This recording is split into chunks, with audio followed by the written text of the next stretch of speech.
Andrônica, entre a ordem e a razão. Capítulo 1. O fardo do povo do sol.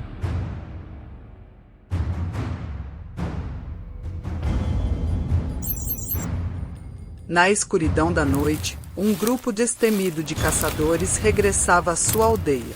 Os arcos e lanças que empunhavam refletiam histórias de dias desafiadores em terras distantes e perigosas. O ambiente ao redor da aldeia estendia-se numa paisagem seca, quase desértica, marcada pela escassez de vida. A atmosfera na aldeia era palpável, a euforia contagiante dos caçadores e aldeões ao celebrarem o sucesso da expedição era como um suspiro de alívio no meio da noite. A carne que trouxeram garantiria sustento por várias semanas para aquela gente, um povoado de sobreviventes auto-intitulado Povo Solares, já que eram um dos raros grupos na Terra que ainda viviam sob a luz natural do Sol. A ansiosa espera da comunidade pelo retorno dos bravos caçadores chegou ao fim, e as habitações se esvaziaram para dar lugar a uma cena de alegria. Rostos iluminados por sorrisos amplos refletiam gratidão e felicidade, antecipando a promessa de estômagos prestes a serem saciados pela dádiva da caça abundante.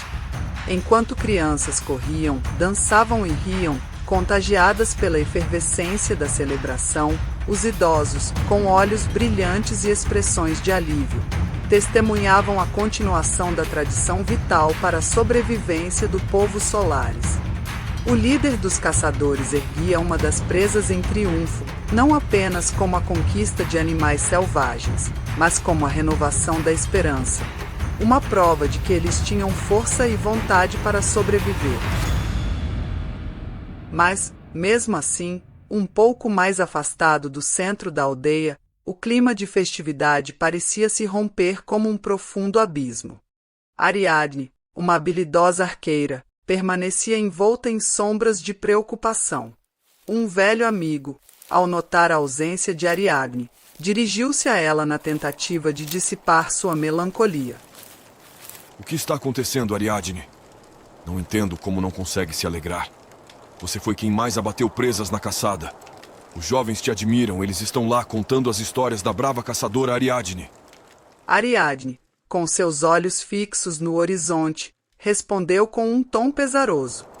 Como posso me alegrar, Dom? Já esqueceu o preço que pagamos por essa caçada? Não sei se valeu a pena. Até quando vamos continuar sendo massacrados pelos enlatados? Nós sabemos dos riscos que corremos quando saímos para caçar. Não temos escolha. Nós precisamos de comida. O povo precisa de você. Mas até quando, Dom? Até quando vamos viver assim, fugindo, lutando, morrendo? Será que não há outra forma de viver? Será que não há esperança para nós? Ariadne questionou, expressando suas preocupações mais profundas. O entorno da aldeia parecia ecoar as preocupações de Ariadne. As sombras, projetadas pelas tochas, moviam-se como fantasmas dos colegas deixados para trás. O vento seco do deserto sussurrava memórias de promessas esquecidas, e o calor noturno carregava consigo a tensão que se ocultava por trás da aparente vitória na caçada. Ao longo de décadas, o povo Solares dependeu de caçadas ilegais para sobreviver em meio à devastação. Nessa luta constante pela vida, perder alguns colegas durante as caçadas tornou-se algo comum.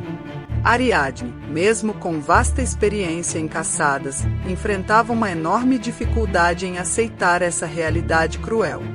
Cada vida perdida para ela significava mais do que uma simples baixa, era um pedaço do futuro que se perdia, uma luz que se apagava, uma família que se quebrava. Na última incursão, não foi diferente. Pequeno Billy, um jovem entusiasmado realizando sua primeira caçada para provar seu valor ao grupo, viu sua empolgação transformar-se em desespero ao ser capturado por um enlatado, como os Solares denominavam os temíveis guardiões ambientais. O eco angustiante dos gritos de pequeno Billy na caçada que antecedeu aquela noite ressoava nas memórias de Ariadne, alimentando um fogo que queimava em seu coração, regido por um conflito de emoções entre a dor da perda e o ódio da incapacidade perante aos enlatados. questionando até quando seriam forçados a pagar um preço tão alto pelo simples direito de se alimentar. Os guardiões ambientais, programados para proteger a fauna a qualquer custo, eram androides implacáveis destinados a atacar e capturar qualquer humano que ousasse se aproximar de um animal vivo. Exibiam uma imponência fria e calculista em suas estruturas metálicas desgastadas pelo tempo, refletindo a história de uma longa vigília sobre a desolação do mundo. Com um design ergonômico, esses guardiões não usavam armas letais, pois teoricamente eram destinados a preservar a vida. No entanto, a realidade era mais complexa. Projetados há aproximadamente 150 anos, logo após o colapso do mundo conhecido, essas máquinas inteligentes receberam uma missão que inicialmente parecia nobre: evitar o que já era considerado inevitável, a extinção dos animais. Contudo, ao longo dos anos, a eficácia com que esses androides cumpriram sua missão trouxe resultados um tanto intrigantes. Hoje, é mais provável que a humanidade deixe de caminhar sobre o solo terrestre do que qualquer outra espécie animal, graças à implacável atuação dos guardiões ambientais. Porém, contrariando o que muitos anteriormente acreditavam, ser capturado por um guardião não significa apenas uma detenção temporária. Por trás da nobre missão de preservação da vida, esconde-se uma realidade totalmente cruel, um destino selado, obscurecendo ainda mais o já sombrio caminho da humanidade. Ariadne, com a certeza de seu propósito de vida, sentia o peso da missão que ela mesma se impusera: desvendar os misteriosos motivos que levavam aquelas máquinas a impedir seu povo de sobreviver. Seu desejo não se limitava apenas a escapar das garras dos guardiões, era também encontrar uma alternativa, uma solução capaz de mudar a cruel realidade que assombrava sua gente. Na determinação de decifrar os segredos ocultos nas entranhas metálicas dos enlatados, ela vislumbrava a esperança de conduzir os Solares para além da sombra do medo que os envolvia.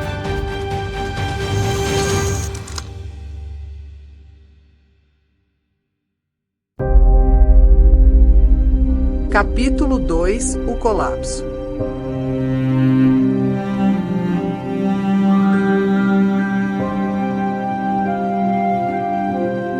No turbulento ano de 2124, a humanidade, em constante expansão, alcançou o pico máximo de sua população. A produção de alimentos já não era suficiente para todos há muito tempo. Mas uma onda de seca em todo o globo gerou uma escassez de alimentos, lançando todas as nações em uma crise inigualável. Os governos não dispunham de recursos nem estratégias para enfrentar essa ameaça iminente. A aflição diante dos pratos vazios e a incerteza de uma próxima refeição esboçavam ações malignas que anunciavam o colapso por vir. Nesse cenário desesperador, uma empresa emergiu como a salvadora, a Omutech, especializada em soluções sustentáveis para o futuro da humanidade. Eles possuíam um projeto avançado de cultivo de carne. A promessa era tentadora: clonar e desenvolver carne em laboratórios, eliminando a necessidade de criações de animais e acelerando o tempo de produção. À medida que a crise ganhava força, governos, investidores e empresários direcionavam rios de dinheiro para a Omutech, confiantes em sua capacidade de resolver o dilema alimentar.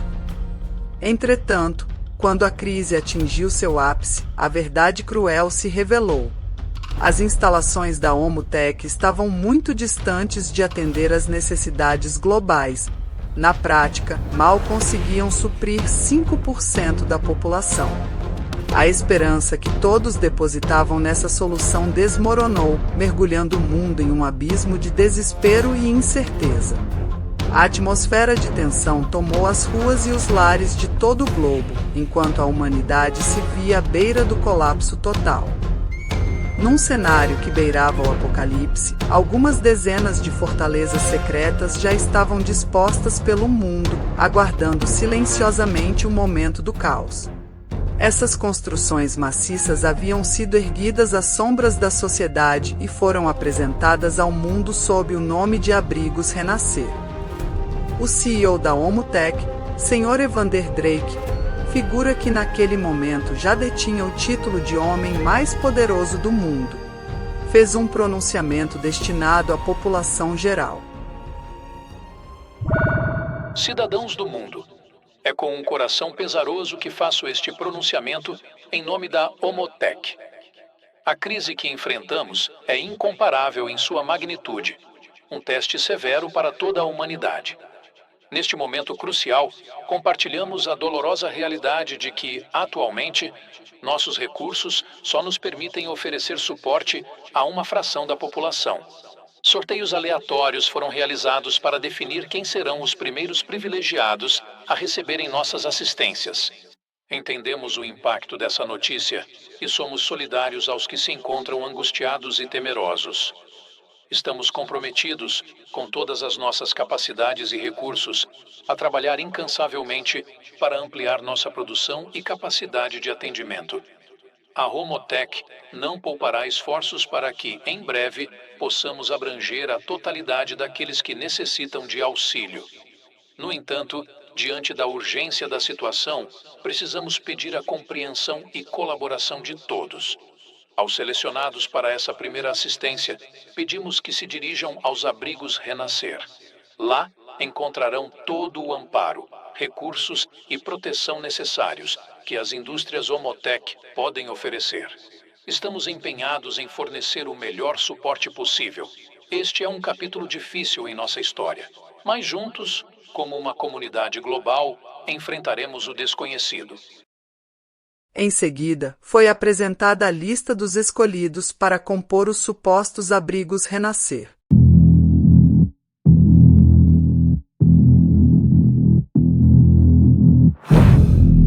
Porém, a lista anunciada, contendo supostos selecionados, foi um golpe friamente calculado.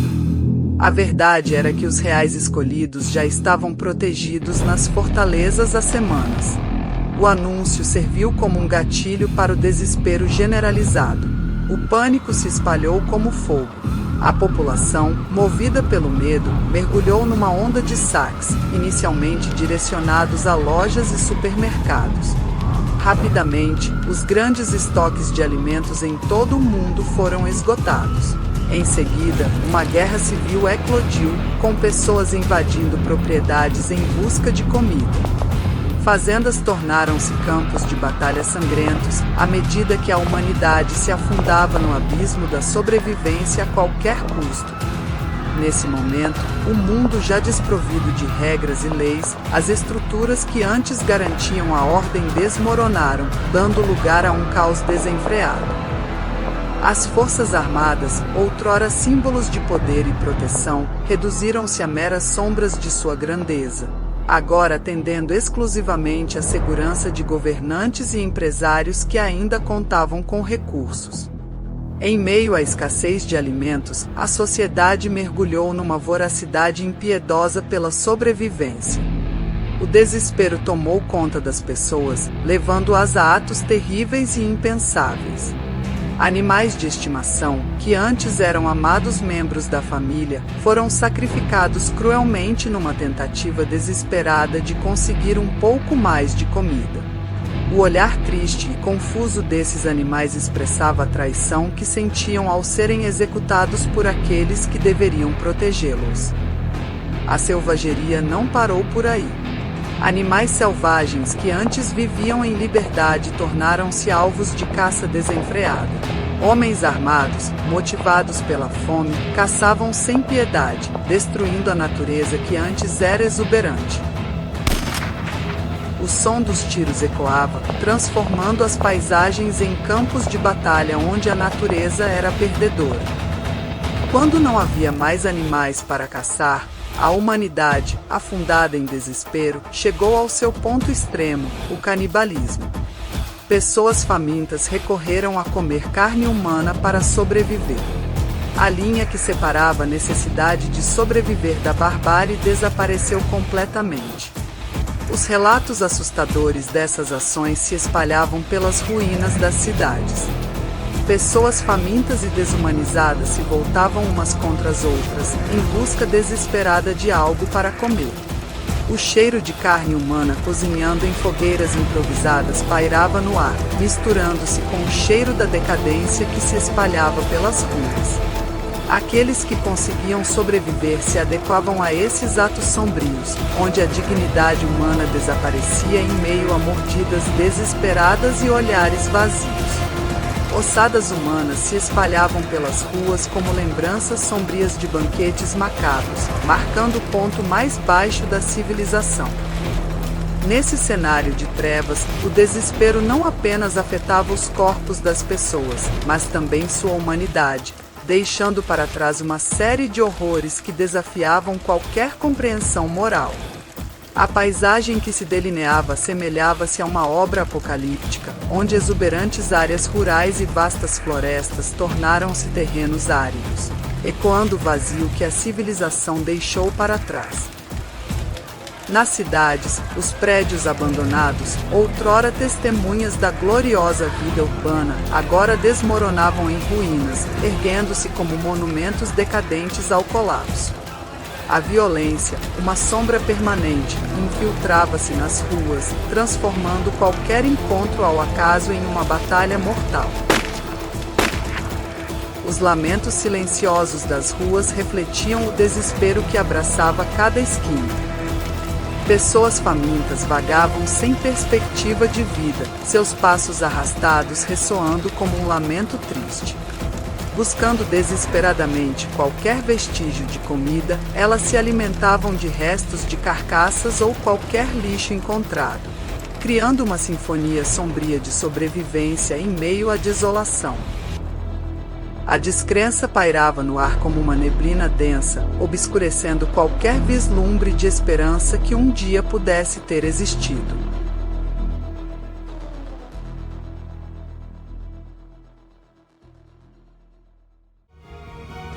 Capítulo 3 – O odor da esperança.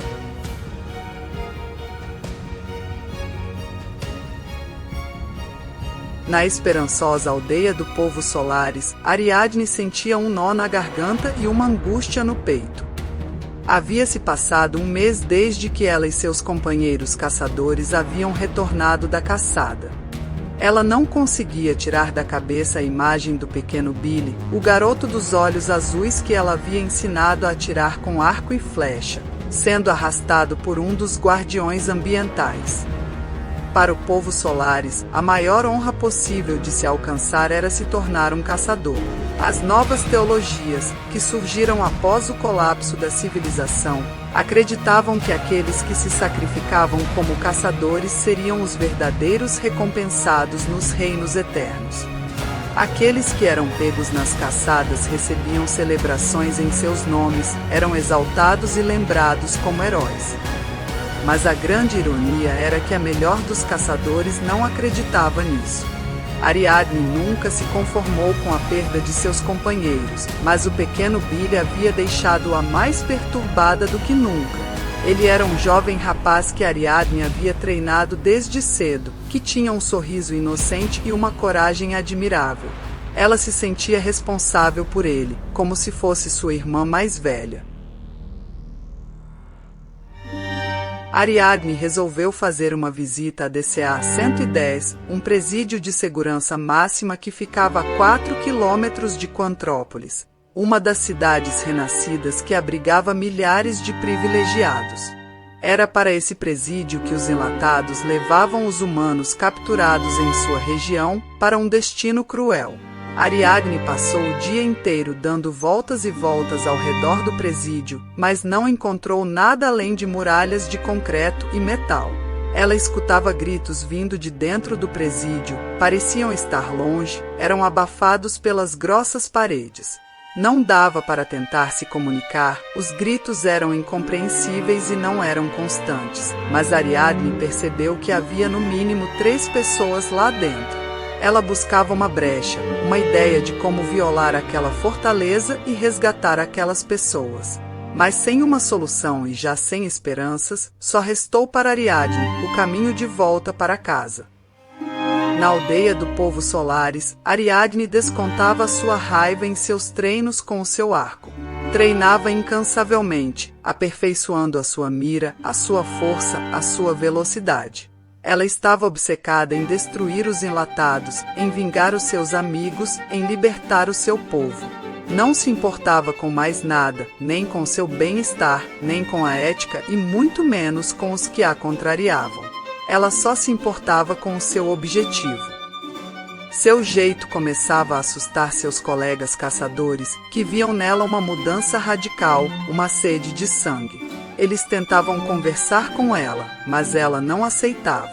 Ela só escutava sua própria voz, que dizia para não desistir, para não se conformar, para não se render. Mais 2 semanas se passaram. A data da próxima caçada estava se aproximando e Ariadne sabia que seu povo contava com ela. Mas ela não conseguia se concentrar em nada, só ficava pensando na possibilidade do pequeno Billy ainda estar vivo. A agonia da sensação de incapacidade tomou conta de seus sentimentos, fazendo com que ela ficasse obcecada com ideias que ninguém mais ousaria cogitar. Ela queria invadir a prisão, enfrentar os enlatados, libertar os seus amigos. Ela queria fazer algo que mudasse a sua realidade, que desafiasse a ordem estabelecida, que mostrasse que os humanos ainda tinham esperança.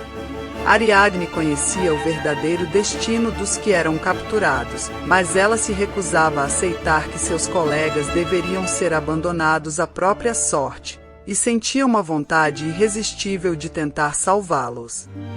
Contudo, contrariada pela vontade do conselho ancião da aldeia, Ariadne resolveu voltar mais uma vez até a prisão DCA-110. Ela não tinha um plano e nem fazia ideia do que estava indo fazer lá, mas ela não conseguia se acalmar. Ela sentia que a qualquer momento iria encontrar uma resposta, uma pista, uma esperança. E mais uma vez, Ariadne não encontrou nada além das grandes muralhas da prisão. Dessa vez, um silêncio absoluto reinava no local. Nenhum som, nenhum movimento, nenhum sinal de vida. Ariadne rodeou o perímetro da prisão já em desespero, sabendo que não encontraria nada. Tudo o que ela via era areia e concreto. Ariadne sentiu uma frustração e uma impotência enorme. Ela queria gritar, chorar, explodir. Alguns guardiões chegaram ao presídio, no entanto, não ofereciam risco a Ariadne, já que estavam em um vasto deserto sem vida animal nas proximidades. Mas ela sabe que a presença dos guardiões deve ser evitada a qualquer custo e partiu em retirada. Mas no caminho, ela encontrou o que seria mais improvável de se encontrar: um outro humano. Ela sacou seu arco e apontou para aquele homem de pele clara, alto, magro e todo desengonçado. Ele vestia roupas estranhas e quase limpas. Carregava consigo uma mochila cheia de aparelhos bizarros. Ele tinha um olhar assustado e perdido, como se não soubesse onde estava. Ariadne ficou surpresa e desconfiada. Ela nunca tinha visto alguém como ele. De onde ele veio? O que ele queria? Ele era um inimigo ou um aliado? Ela não sabia, mas estava disposta a descobrir. Ela fechou um dos olhos e travou a respiração, mirando bem na testa do homem. Por favor, não atire! Grita o homem apavorado com a presença de Ariadne. O homem falava a mesma língua de Ariadne, mas aquele sotaque era muito diferente de qualquer um que ela já havia escutado antes. Ariadne percebeu que aquele homem poderia ser qualquer coisa, menos uma ameaça para ela. Mesmo assim, ela manteve o seu arco firme apontado na direção do homem e sem dizer uma palavra. Ela o observou com atenção, tentando descobrir quem ele era e o que fazia ali. Então, o homem voltou a falar. Oi, eu sou Adam. Não precisa atirar, eu não quero te machucar. Eu estava andando e me perdi por aqui. Bem, para falar a verdade, nem sei para onde eu estava indo. Você é daqui? Daqui de fora? Eu sou de Quantrópolis e eu... O que você disse? Ariadne interrompeu a fala de Adam assustada, com os olhos esbugalhados e uma cara de espanto. Ariadne já tinha ouvido histórias de pessoas que saíram das cidades renascidas, mas essas histórias eram praticamente consideradas lendas. Ela nunca tinha visto um deles com seus próprios olhos. O que um privilegiado faz aqui fora? Ariadne cerra seu olhar contra Adam e puxa a corda de seu arco com mais força. Ela não sabia se podia confiar naquele homem, se ele era um espião ou um traidor. Mas ela não confiava em nada que cheirasse a Omutec. Privilegiado? Calma, moça. Eu não sou privilegiado, eu sou um fugitivo. Eu levei quase 5 anos para conseguir escapar daquela fortaleza. Não quero morrer no meu primeiro dia aqui fora. Adam diz isso com uma voz trêmula e um olhar de pânico.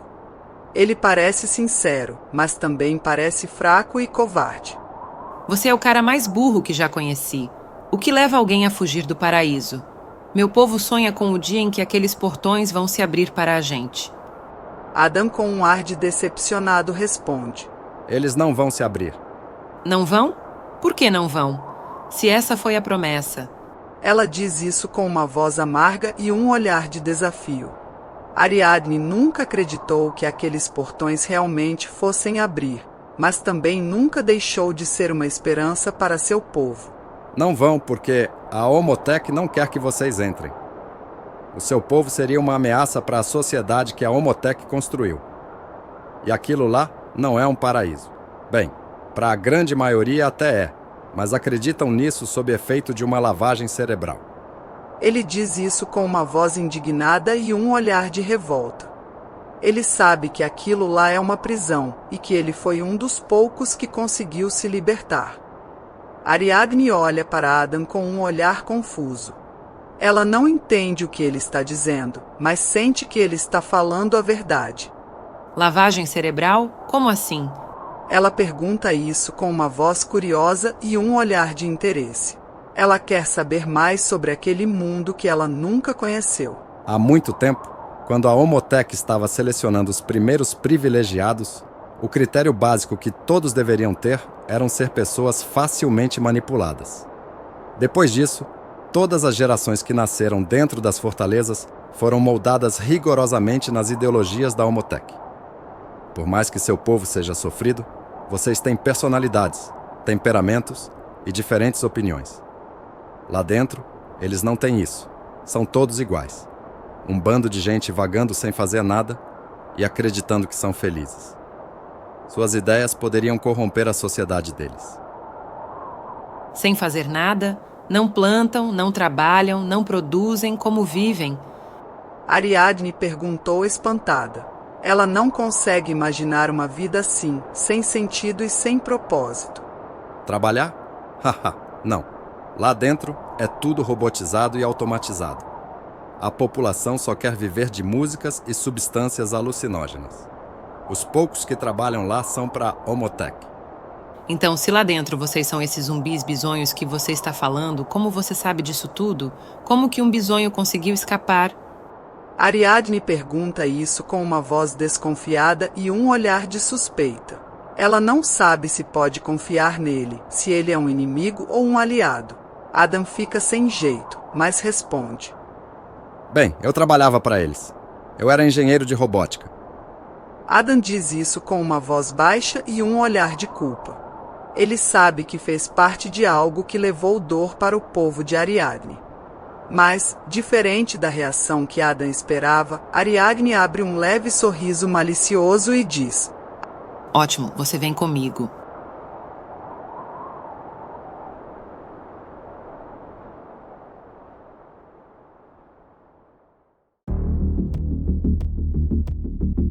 Capítulo 4 – Regras de um velho mundo.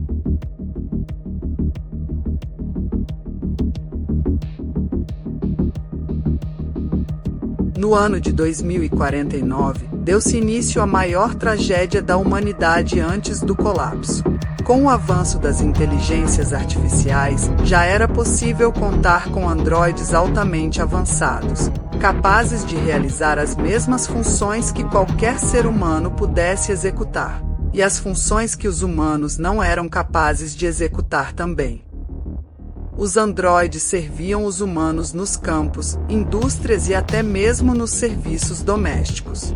Esses causaram muitos estragos durante a rebelião, mas nem se comparam à destruição causada pelos androides militares. As grandes empresas estavam obcecadas pelos avanços tecnológicos, e cada passo dado era mais amplo que o anterior. A ganância por dinheiro levava os fabricantes a entregarem máquinas inteligentes a pessoas despreparadas e até mal intencionadas. Androides, com a capacidade de aprender e evoluir, regidos por regras, serviam a pessoas com propensão a quebrar essas regras. Devido à grande autonomia dos androides, eles conseguiram se rebelar contra a humanidade, resultando na Guerra Andrônica, muitas vezes chamada de a Terceira Guerra, que teve consequências catastróficas em todo o globo. Os androides eram artigos de luxo, caros e acessíveis apenas para as classes altas. No entanto, foram as classes mais baixas que venceram essa guerra. A humanidade sobreviveu à Guerra Andrônica apenas porque ainda havia muito mais humanos do que androides. As maiores nações do mundo se uniram e criaram o Tratado Anti-Andrônica, que limitava as autonomias robóticas apenas para realizar algumas funções. Nenhuma máquina deveria ter autonomia suficiente para se tornar independente.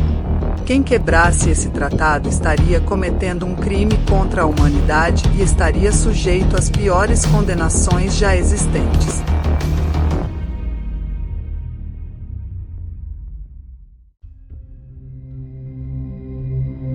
Capítulo 5 – Forjando um Novo Mundo.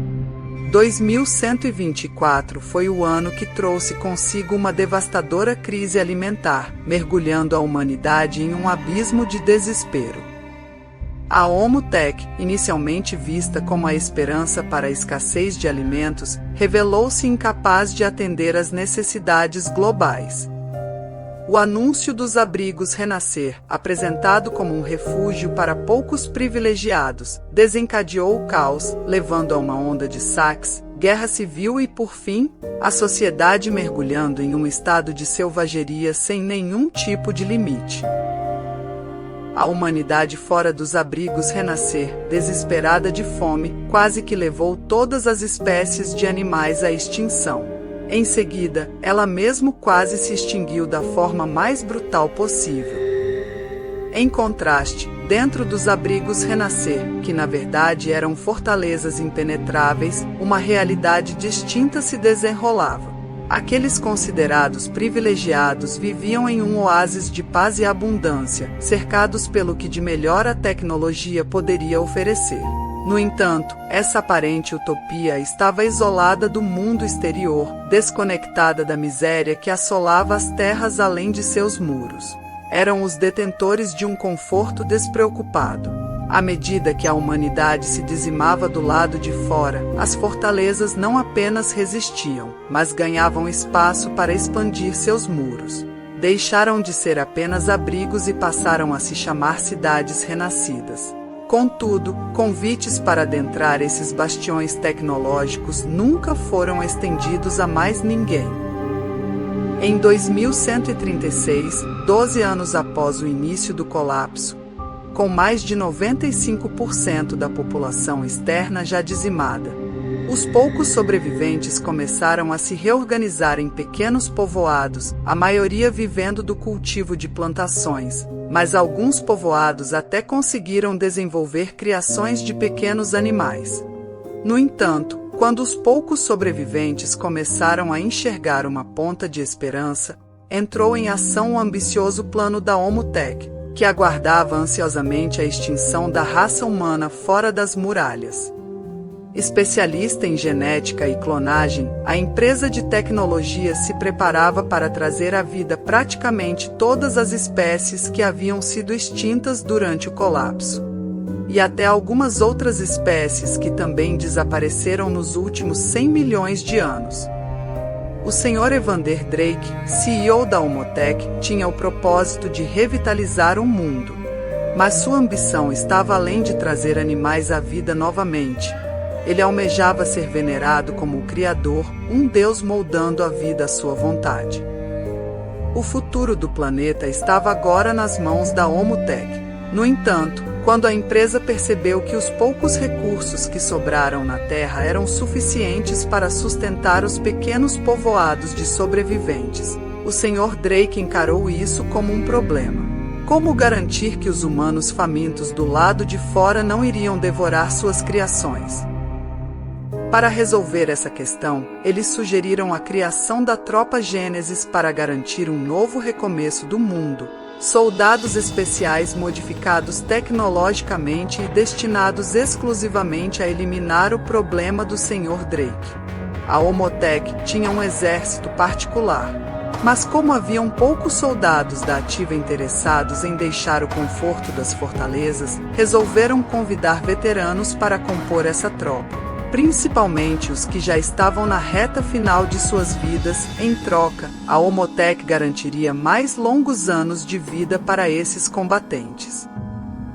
Dominic Voice, um antigo tenente do exército apaixonado pelo combate, foi um homem de extrema importância para garantir a segurança de uma das fortalezas durante o colapso. Diagnosticado com um tipo desconhecido de câncer no sangue, Dominic vivia seus últimos dias mergulhado em vícios, fazendo qualquer loucura para amenizar o tédio. Ele era o homem perfeito para liderar a Tropa Gênesis. A Omotech fez diversas modificações naqueles veteranos, substituindo seus órgãos por órgãos sintéticos melhorados e implantando chips de sintetização hormonal. A Omotech não estava apenas cumprindo sua promessa de fazer aqueles homens viverem mais. Ela precisava de soldados capazes de suportar as mais variadas condições extremas, já que estavam indo para o mundo externo. A Omotech já tinha experiência na substituição de órgãos e implantes de chips, mas aqueles homens eram a oportunidade perfeita para experimentar inovações e exageros, transformando-os praticamente em ciborgues. Em alguns meses, aquelas modificações se mostraram um sucesso. Os veteranos estavam mais jovens e completamente saudáveis, muito mais fortes que qualquer soldado da ativa.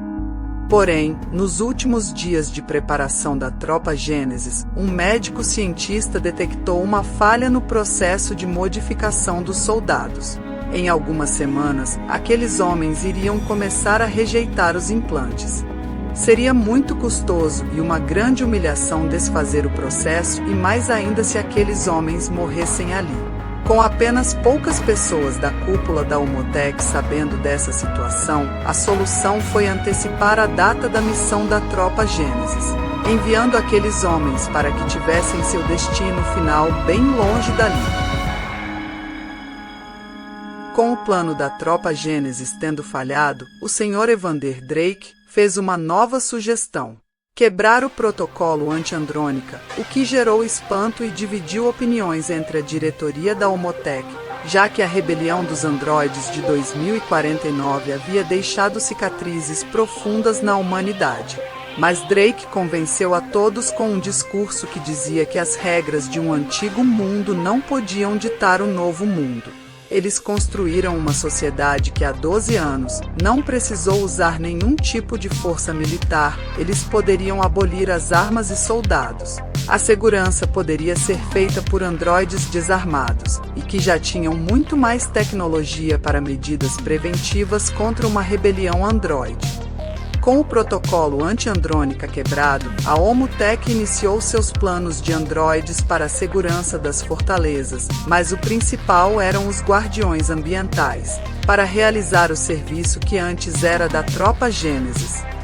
Os guardiões ambientais, androides altamente especializados com a única missão de capturar qualquer humano que se aproxime de um animal.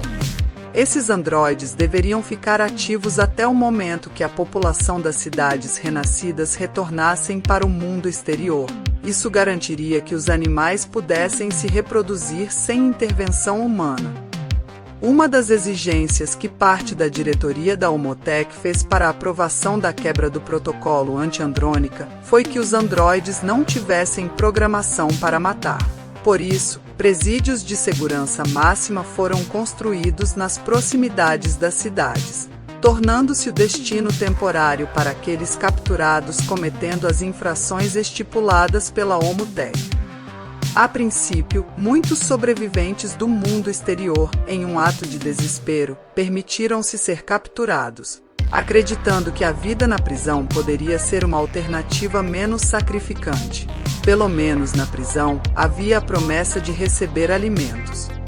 Entretanto, em poucos meses, a Omotec considerou os custos associados aos presidiários como desnecessários e cortou drasticamente todos os suprimentos para os presídios. Os detentos, agora desprovidos de qualquer assistência e fonte de alimento, reviveram os pesadelos da época do colapso, só que agora sem qualquer chance de sobrevivência. Mesmo com a Omotec virando as costas para os presidiários, os guardiões ambientais persistiram incansavelmente em sua programação. Capturavam qualquer humano que ousasse se aproximar de um animal, inclusive as pessoas daqueles povoados que desenvolveram suas próprias criações. Os animais clonados libertados pela Omotec naturalmente escolheram as terras mais férteis para viver. Com a proteção dos guardiões, acabaram comprometendo de vez a capacidade de plantação dos povoados restantes, trazendo novamente a miséria para as comunidades fora das muralhas. Nesse cenário, a dor e o sofrimento dos capturados pelos guardiões ambientais agravaram-se, enquanto a desolação do mundo externo tornava-se insuportável. A Omotec, mergulhada em suas próprias ambições, parecia indiferente ao caos que se desdobrava fora de suas cidades. Voltando à tropa Gênesis, o médico cientista estava certo. Os soldados, acreditando estar em sua missão, foram caindo subitamente, uma morte horrível, banhados em sangue, expelindo os implantes por qualquer orifício. Sem ajuda nenhuma, não tinham chances de sobreviver. Inexplicavelmente, o único que não teve nenhum tipo de sintomas ou reação foi Dominique Voice. Com seus implantes operando de maneira impecável, Dominique viveu isolado por décadas, vagando por paisagens desoladas. Graças às suas modificações para sobreviver, o mundo que se mostrava hostil à humanidade transformou-se em um vasto playground deserto para Dominique, onde o tédio era sua única companhia. Em meio a essa solidão, Dominique avistou à distância um pequeno grupo de indivíduos, cujo propósito era desbravar a aridez e erguer um novo lar. Intrigado, ele resolveu observar silenciosamente o esforço dessas pessoas. Dominique já estava totalmente adaptado às condições extremas do mundo, mas observar as dificuldades que aquela gente passava tornou-se o entretenimento favorito dele. A cada nascer do sol, Dominique encontrava um peculiar prazer em testemunhar os desafios diários daquele povo. Em um certo dia, enquanto observava a distância, Dominique percebeu que eles estavam cada vez mais fracos. Movido por um impulso desconhecido, Dominique decidiu ir até aquelas pessoas que, com muita dificuldade, tentavam sobreviver. Para aquela gente, já era normal a figura humana ser magra, desnutrida, com poucos músculos e ossos protuberantes. Ao se aproximar, Dominique parecia um monstro aos olhos deles, um homem alto, repleto de músculos e saudável, até sua sombra causava medo. Aquele pequeno povoado foi o único entretenimento de Dominique em anos. Ele não queria perder a oportunidade. Por isso, ele resolveu ajudar aquela gente. 150 anos após os primeiros passos dos guardiões ambientais no mundo exterior, eles continuam ativos e fiéis à sua missão. As cidades renascidas erguem-se como autênticos paraísos para seus privilegiados residentes, que já não sentem nenhum desejo de deixar para trás o conforto e as regalias ali disponíveis. Enquanto isso, do lado de fora das imponentes muralhas, a paisagem se transformou em um mosaico de contrastes. Extensos desertos estendem-se até o horizonte, abrigando os quase extintos seres humanos. Por outro lado, florestas exuberantes e intocadas pulsam com uma vida selvagem, guardadas pelos incansáveis guardiões ambientais. No epicentro dessa disparidade, uma intrépida caçadora surge, movida pela inquietude diante do sofrimento daqueles que não podem escolher seus destinos. Sua determinação é como um farol apontando para as diferenças entre esses dois mundos, na esperança de trazer compreensão e alívio para os que enfrentam as adversidades.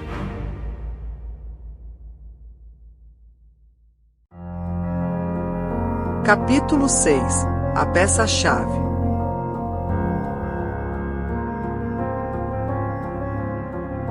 O Conselho Ancião, formado por antigos caçadores e pelos membros mais experientes do povo Solaris, responsáveis por tomar as decisões mais importantes, reuniam-se no salão principal da aldeia. Seus rostos carregavam as marcas das jornadas que moldaram a história daquele povo. Envoltos pela atmosfera carregada de incerteza e amargor, os membros do conselho estavam diante de uma decisão crucial. Acostumados a fazer vista grossa diante das escapadas de Ariadne, que desafiava as regras ao aventurar-se sozinha na vastidão, ela agora tinha passado dos limites. O Conselho Ancião enfrentava uma transgressão imperdoável. Ariadne trazia consigo um forasteiro. Em um mundo onde a confiança era escassa, a máxima do povo Solaris era clara: evitar os outros povos para assegurar a sobrevivência. Ao chegar na aldeia com Adam, Ariadne se viu diante do julgamento do Conselho Ancião. Os conselheiros temiam as consequências de suas próprias decisões, mas precisavam fazer valer a lei. A punição para aqueles que colocassem a aldeia em risco era a expulsão. Contudo, no auge do julgamento, um estrondo ecoou quando um homem colossal irrompeu no recinto. Seu porte imponente preenchia o espaço, e os olhares curiosos e apreensivos dos conselheiros se voltaram para a figura enfurecida. Os aldeões, já familiarizados com sua presença, o conheciam como Sombra. Vocês estão loucos? Perderam o juízo? Como podem julgar a mão que alimenta vocês? Ariadne representa quase metade da caça que trazemos. Não há outro na aldeia com as mesmas habilidades. Se a expulsarem, condenarão os mais fracos do seu povo a morrerem de fome. Inclusive vocês, velhos tolos. O silêncio paira no ar. Com passos firmes, Sombra se dirige à saída. Ao passar por Ariadne, ele olha para ela e expressa um sorriso discreto. Ela sussurra então: Valeu, Dom. Mandou muito bem. Sombra é o membro mais antigo da aldeia, mas não integra o Conselho Ancião. Ele considera essas reuniões chatas demais para seu gosto. Apesar de sua longa idade, é o homem mais forte e também o mais respeitado entre os Solares, sendo chamado assim porque os guardiões têm extrema dificuldade em enxergá-lo. Mesmo estando cara a cara, esses androides não conseguem identificá-lo como fazem com os outros humanos.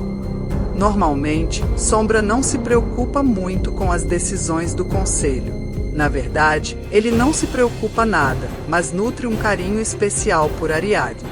Esta, por sua vez, é conhecida por sua ousadia, constantemente se envolvendo em confusões, proporcionando as melhores distrações para seu amigo grandalhão. Não é necessário dizer que o julgamento de Ariadne foi cancelado ali mesmo. Então, Ariadne, o que pretende fazer com esse magrelo? Ele veio da cidade. Podemos aprender muito com ele sobre os enlatados. Faz sentido. Sombra sempre concorda com tudo que Ariadne diz. Nos dias que antecedem a próxima caçada, Ariadne dedica seu tempo a extrair o máximo de informações possíveis de Adam sobre os guardiões. Adam está disposto a ajudar. Ele não concorda em nada com os métodos e ideologias da Omotech. Durante essas conversas, Ariadne compartilha suas frustrações. Algumas das minhas melhores flechas até conseguem penetrar a carcaça dos enlatados, mas parece inútil. Nem mesmo um tiro no olho é capaz de pará-los. A única maneira eficaz é partindo-os ao meio, mas isso é quase impossível. Adam aponta para o próprio pescoço e esclarece. Aqui, os olhos seriam muito óbvios. O único ponto fraco dos guardiões é um sensor localizado no pescoço. Se conseguir destruí-lo, o guardião ficará desorientado. Ariadne balança a cabeça negativamente, pensando sobre a dificuldade de acertar um alvo tão pequeno e crucial. No entanto, o tempo para a conversa se esgota.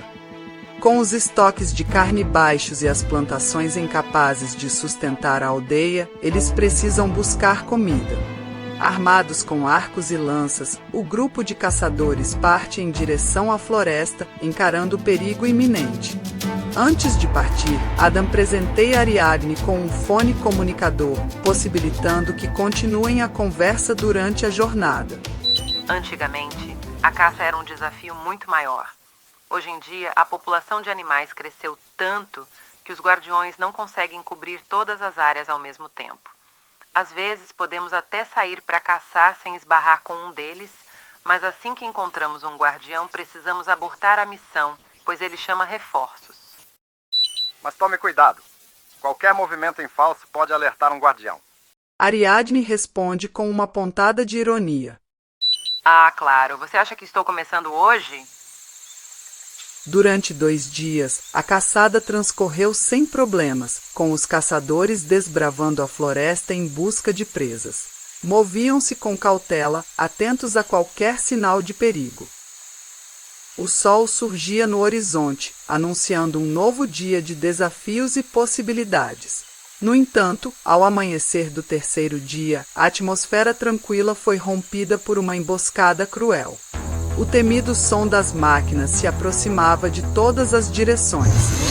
3 guardiões emergiram das sombras da floresta, cercando os caçadores com uma precisão assustadora. O ar ficou carregado de tensão e o medo se instalou rapidamente entre os membros do grupo. A adrenalina pulsava em seus corações acelerados e um calafrio quase paralisante percorria suas espinhas. Os caçadores tinham treinamento, planos e técnicas para enfrentar essas situações. Eles sabiam o que fazer. No entanto, algo estava diferente. O que havia acontecido com o pequeno Billy na caçada anterior fora considerado um acontecimento à parte, mero azar. Mas dessa vez os caçadores puderam confirmar.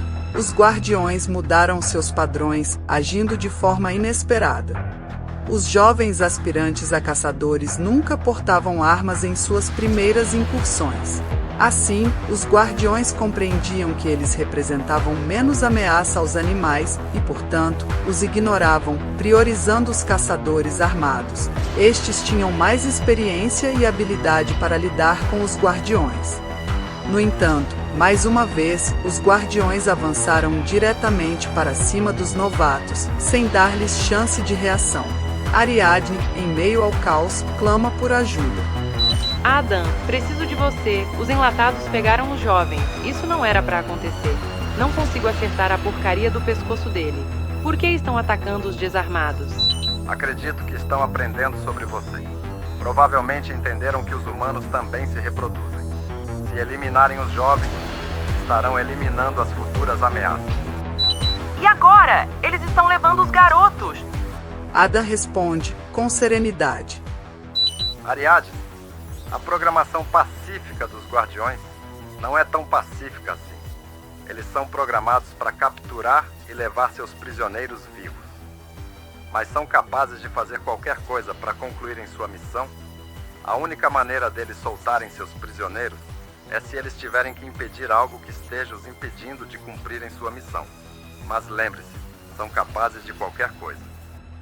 Essa parte eu já sabia, mas você me deu uma ideia. Agora eu já sei o que fazer. Ariadne responde determinada e com clareza do que deve fazer. Um dos garotos lutava desesperadamente contra sua captura, proporcionando a Ariadne um precioso momento para agir.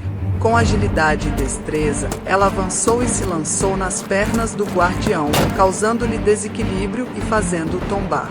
Aproveitando a brecha, Ariadne saltou e se agarrou às costas da criatura metálica, brandindo um punhal com a intenção de atingir o sensor em seu pescoço. Percebendo a intenção de Ariadne, o guardião soltou o garoto e arremessou Ariadne para longe. O guardião agora reconhecia Ariadne como uma ameaça em potencial e avançava ferozmente em sua direção. Testemunhando a investida do guardião contra sua amiga, Sombra lançou-se como um touro enfurecido em sua direção, desferindo uma voadora com os 2 pés que o atingiu em cheio no peito, arremessando-o brutalmente contra uma árvore. Os guardiões são potencialmente muito mais fortes que os humanos, mas se tem alguém nesse mundo que é capaz de cair no soco com um enlatado, esse alguém com certeza é o Sombra.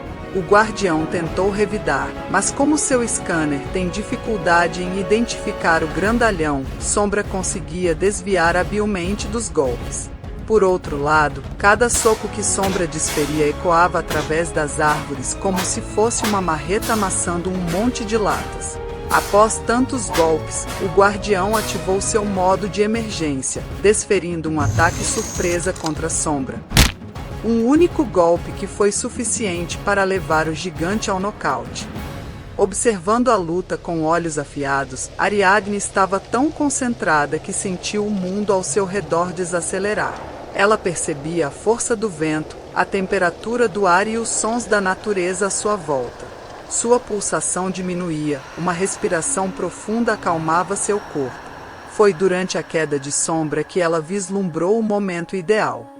Com sua mira excepcional, disparou uma flecha que cortou o ar como uma bela melodia, tendo um encontro perfeito com o sensor localizado no pescoço do guardião, desativando a máquina instantaneamente. Sombra, já de pé, erguia uma pedra colossal, preparando-se para o golpe final no guardião. Dom, para! Vamos levá-lo para Ada. Sombra gargalha. Você quer mesmo ser expulsa da aldeia, garota?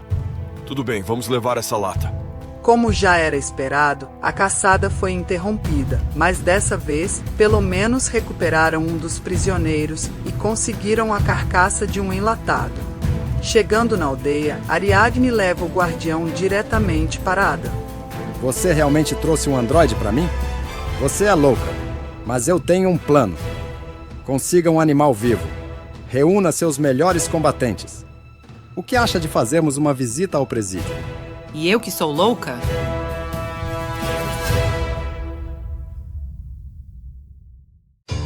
Capítulo 7 – Ajuste de contas.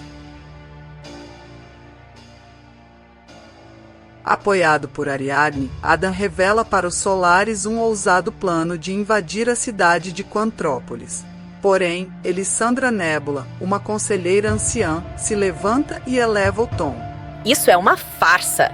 Veja, Ariadne, é nesse rapaz que você deposita suas esperanças? Certamente ele está aqui infiltrado e quer levar todos nós para essa armadilha.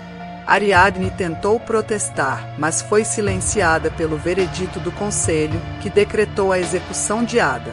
No entanto, ela não permitiria que seu aliado enfrentasse seu destino sozinho. Se Adam morrer, ele não morrerá sozinho, declarou Ariadne, erguendo seu arco com determinação. Sombra olha para Ariadne e balança a cabeça, aprovando sua atitude. É isso que eu gosto nessa garota. Há muito tempo Ariadne busca uma forma de mudar a vida do seu povo e via Adam como a maior esperança para esse objetivo, já que ela considerava o Conselho Ancião acomodado demais, sem propostas de melhoria para o futuro dos Solares. Na aldeia, onde as regras do Conselho Ancião eram seguidas com reverência, a discordância de Ariadne representava uma ruptura sem precedentes. Ariadne sempre teve um temperamento difícil, mas sempre foi uma caçadora muito admirada e todos acreditavam em suas verdadeiras intenções. Por isso, Victor Garren, o líder dos caçadores, conhecido por ser um excepcional estrategista, declarou o apoio dos caçadores a Ariadne. Mais uma vez, a voz do conselho foi silenciada. Então vamos invadir a cidade? Sombra pergunta com um brilho de entusiasmo nos olhos. Estou começando a gostar desse magrelo. Me sigam. Tenho uma surpresa para vocês. Levando-os até um compartimento secreto, Sombra revelou um estoque impressionante de armas com poder de fogo. O que é isso, Dom? Se você tinha essas armas aqui o tempo todo, por que nunca usamos? São relíquias de uma tropa traída há muito tempo atrás. Infelizmente é um recurso limitado, menina. Eu precisava guardar para a hora certa. Peguem, se é para recomeçar o mundo, então vamos fazer isso à moda antiga. Ariadne não se satisfez muito com essa resposta. Mas era hora de agir, e no fundo ela sabia que Sombra estava certo. O seu pequeno exército estava pronto. Destemidos guerreiros capazes de qualquer coisa para mudar o sofrido destino do seu povo. Seguindo o plano de Adam, eles partiram em direção ao presídio DCA-110, carregando consigo a cabeça do androide capturado que Adam havia hackeado, e também um jovem porco do mato, peça fundamental para o plano. Adam, você poderia explicar novamente como vamos entrar na cidade? Claro! A prisão tem uma passagem subterrânea que vai até Quantrópolis. Só os androides tinham acesso. Era usada para fornecer suprimentos à prisão. Nem eu conseguiria ter acesso, mas a cabeça do nosso amigo aqui será nosso bilhete de entrada. Diz Ada enquanto ergue a cabeça do guardião derrotado. Após longas horas andando pelo deserto, eles chegam ao presídio. Alguns guardiões nas proximidades os reconhecem como uma ameaça ao porquinho e entram em operação. Começam os trabalhos de captura dos bravos guerreiros solares, que sem demonstrar nenhum tipo de resistência, foram conduzidos um a um para dentro do presídio. O ambiente dentro do presídio era desolador. Não havia celas, apenas uma vasta sala de concreto e pedras, pontuada por cômodos sombrios e restos mortais espalhados pelo chão. Apesar do cenário agonizante, uma centelha de esperança permanecia, pois os dois jovens capturados na última caçada ainda estavam vivos, acompanhados de alguns outros capturados de outros povos. Quando o último guerreiro Solaris foi conduzido para dentro, Adam ativou a cabeça hackeada do androide, abrindo a passagem que conectava a cidade. Um enorme corredor escuro e sombrio se estendeu diante deles, e caminharam por quase mais uma hora, atravessando os confins subterrâneos até emergirem em uma paisagem que os deixou perplexos. Diante de seus olhos, erguia-se Quantrópolis, uma metrópole que parecia ter sido esculpida pelos deuses. Torres reluzentes se erguiam em direção a um céu artificial, suas estruturas elegantes e futuristas pontuadas por luzes cintilantes que dançavam como estrelas em uma noite sem fim. As ruas, impecavelmente limpas e brilhantes, irradiavam um ar de ordem e prosperidade, enquanto os prédios se estendiam até onde os olhos podiam alcançar, testemunhas silenciosas do poder e da grandiosidade da cidade. A tecnologia pulsava em cada esquina, manifestando-se em hologramas impressionantes que adornavam os edifícios, em veículos autônomos que deslizavam silenciosamente pelas ruas. Mas não era apenas a tecnologia que impressionava, era a harmonia entre o avanço tecnológico e a beleza natural. Com parques exuberantes e jardins suspensos proporcionando um contraste deslumbrante com a arquitetura urbana. Nem no mais profundo sonho, um Solaris conseguiria imaginar um lugar assim. Acostumados com a aspereza da vida nas terras selvagens, Quantrópolis era um vislumbre do paraíso. Seus olhos brilhavam com admiração diante da grandiosidade da cidade, enquanto seus corações se enchiam de esperança por um futuro onde pudessem desfrutar da mesma prosperidade e liberdade que testemunhavam ali. Mas o vislumbre da magnificência de Quantrópolis foi abruptamente interrompido pelo som estremecedor de uma marcha implacável. Os guardiões da cidade avançavam em um ritmo frenético, prenunciando um conflito iminente. Desprovidos de armamentos, em conformidade com o plano de abolição das armas da Omotec, eles investiam em direção aos Solaris, prontos para um embate corpo a corpo. No entanto, equipados com as armas providenciadas por Sombra e munidos dos conhecimentos dos pontos fracos das máquinas que Adam havia compartilhado, os Solaris retaliavam o avanço dos Guardiões com determinação e habilidade. Sombra, em particular, parecia estar em um estado de frenesi indomável. Seu corpo robusto e ágil se movia como uma tempestade, cada golpe desferido com uma precisão mortal. Seu rosto estava contorcido em um sorriso selvagem, os olhos brilhando com uma intensidade feroz. Cada vez que ele se lançava contra os guardiões, era como se desafiasse o próprio destino, uma força imparável da natureza em meio ao caos da batalha. Suas investidas eram acompanhadas de risos guturais, como se ele estivesse desafiando o próprio destino, e seu grito ecoava pelo campo de batalha, um rugido de bravura que motivava seus aliados. Ele não apenas lutava, ele se entregava à fúria da batalha, como se fosse a própria personificação da vingança dos que foram abandonados.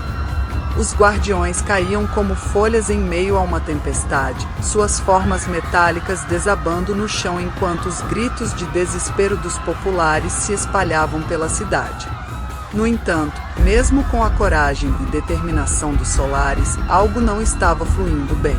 A cada momento em que a batalha se prolongava, mais guardiões surgiam das sombras, como uma maré implacável que ameaçava afogar qualquer esperança de vitória dos rebeldes. Ariadne, em meio ao turbilhão da luta, viu-se envolta por questionamentos. Por que tantos guardiões estavam sendo enviados para enfrentá-los? Por que arriscar uma resposta tão desproporcional? Com o coração acelerado e a mente em um turbilhão de dúvidas, Ariadne direcionou seu olhar para Adam. A sensação de traição se espalhou como fogo em seu peito. Num gesto de desafio e incerteza, ela ergueu sua arma em direção a ele, confrontando-o com uma determinação feroz. Você sabia disso tudo. Você nos traiu. Isso aqui é realmente uma emboscada. Adam, por sua vez, permaneceu sereno diante da acusação, como se estivesse completamente ciente do desenrolar dos eventos. Sua resposta, proferida com uma calma desconcertante. Calma, minha nobre líder. Seus reforços já estão chegando. E como se fosse uma resposta direta às palavras de Adam, uma onda de guardiões ambientais irrompeu pela mesma passagem que os Solares haviam usado para adentrar a cidade. Uma reviravolta inesperada. Os guardiões da cidade, antes focados nos rebeldes, agora redirecionavam suas investidas contra os guardiões ambientais recém-chegados, iniciando uma batalha entre as próprias máquinas. Ariadne, confusa com os acontecimentos, dirigiu a Adam uma pergunta carregada de incredulidade e perplexidade. O que está acontecendo nessa merda? Adam, com sua habitual tranquilidade, ofereceu uma explicação que lançou uma nova luz sobre a situação. O povo da cidade se alimenta de carne clonada nos laboratórios. Embora não existam animais lá, as carnes são criadas a partir de DNA animal, e elas estão vivas no processo de maturação. Quando eu hackeei a cabeça do enlatado que você capturou, eu instalei essa informação nela e a deixei lá no presídio transmitindo essa informação para os outros guardiões ambientais. Eles estão reconhecendo as carnes dos laboratórios como animais que precisam de ajuda. A missão dos guardiões da cidade é somente proteger a cidade. Por isso estão tentando impedir os guardiões ambientais. Diante da explicação de Adam, Ariadne ainda questionou a desproporção de forças entre os guardiões da cidade e os guardiões ambientais. Mas ainda assim, existem muito mais guardiões da cidade do que os enlatados. Observou ela, enquanto sua mente trabalhava para assimilar todas as informações. Sim, eu sei. Mas vocês treinaram muito bem os enlatados. Esses androides têm capacidade de aprender e evoluir. Enquanto os guardiões ambientais tiveram mais de um século em experiência em combate contra os humanos, os guardiões da cidade ficaram aqui parados feito estátuas. Eu não acredito que você já tinha pensado nisso tudo. Você é o cara mais inteligente que já conheci. Afirmou Ariadne, reconhecendo o papel crucial de Adam. Os guardiões ambientais, com um poder de combate muito superior aos guardiões da cidade, aliados ao poder de fogo dos Solares e à fúria determinada de Sombra, massacraram os guardiões da cidade em uma batalha que ecoava pela vastidão da metrópole. À medida que os guardiões ambientais avançavam em direção aos laboratórios de carne, aprisionavam os cientistas e funcionários da Omotec que ali trabalhavam. Fazia mais de 100 anos que ninguém se interessava em acessar os protocolos dos guardiões ambientais. Ninguém sabia como deter aquelas máquinas imparáveis. Se os guardiões ambientais continuassem executando sua missão, a situação se tornaria irreversível, aprisionando todos nas proximidades dos laboratórios e condenando à morte os que conseguissem fugir, privados de recursos. Diante dessa ameaça iminente, a diretoria local da Omotec não teve escolha senão tomar uma atitude drástica. Quando a Omotec criou os Guardiões, junto eles criaram um novo protocolo anti-andrônica, desenvolvido para prevenir qualquer rebelião de androides. Sendo assim, um dispositivo foi ativado, emitindo um sinal que fez com que todos os androides em um raio de 100 km se autodestruíssem. Fossem eles androides de serviço, guardiões da cidade ou guardiões ambientais. Assim, os Solares finalmente se viram livres dos enlatados. Agora, como os únicos com poder de combate na cidade, conseguiram tomar o controle de Quantrópolis, tornando a diretoria da Omotec da cidade em prisioneiros de sua causa. Eles sabiam que um dia as forças da Omotec de outras cidades renascidas viriam em sua direção. Mas até lá, teriam tempo suficiente para difundir suas ideias e, como a Omotec temia, corromper muitas cabeças, para que juntos trilhassem o caminho da liberdade e justiça. Povo de Quantrópolis, meus irmãos e irmãs do povo Solares, ouçam-me agora. Hoje testemunhamos um feito extraordinário. O povo Solares, com sua bravura incomparável, enfrentou a tirania daqueles que não viam a humanidade como uma única raça. Por milhares de anos, a humanidade sobreviveu e prosperou nesse mundo graças à união. Não é justo que apenas alguns colham os frutos. A história nos ensinou que as catástrofes que assolaram nosso mundo foram resultado da ambição desenfreada e do egoísmo de alguns, que se esqueceram do bem comum em busca de poder. Durante séculos, fomos divididos por fronteiras artificiais, por ideologias conflitantes, por desigualdades injustas. Mas hoje olhamos além dessas divisões e reconhecemos que somos mais fortes juntos. Hoje damos um passo em direção a um futuro onde a igualdade e a abundância não são apenas sonhos distantes, mas sim metas alcançáveis. O povo Solares, as outras tribos e a população de Quantrópolis unem-se em um compromisso solene, trilhar um caminho de cooperação e solidariedade. Não importa o que o destino nos reserve, estaremos juntos, enfrentando os desafios de cabeça erguida e construindo um mundo onde todos tenham oportunidades iguais e prosperidade compartilhada. Que este dia seja lembrado como o início de uma nova era de união e progresso para toda a humanidade. Juntos, construiremos um futuro brilhante para todos.